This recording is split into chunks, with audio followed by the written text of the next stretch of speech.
How can we keep a cool head with everything that is happening now? We seem to have a constant avalanche of things coming at us. A few years ago, the metaverse was going to conquer everything. We had blockchain before, another revolution. AI seems to be cooling down now. 3D printing was going to revolutionize manufacturing. Now the latest craze seems to be digital twins.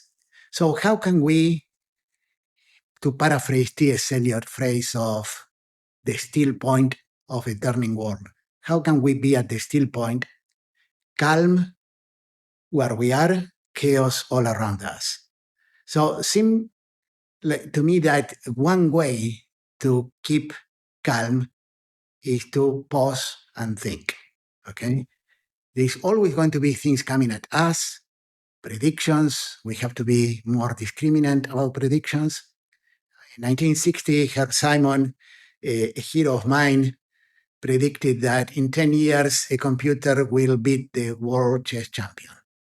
Well, it took 30 years, but Deep Blue beat Garry Kasparov.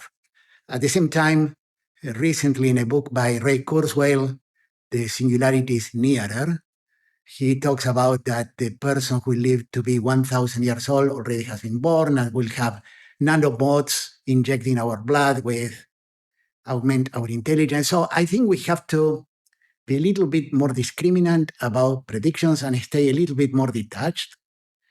But we need to pause and think.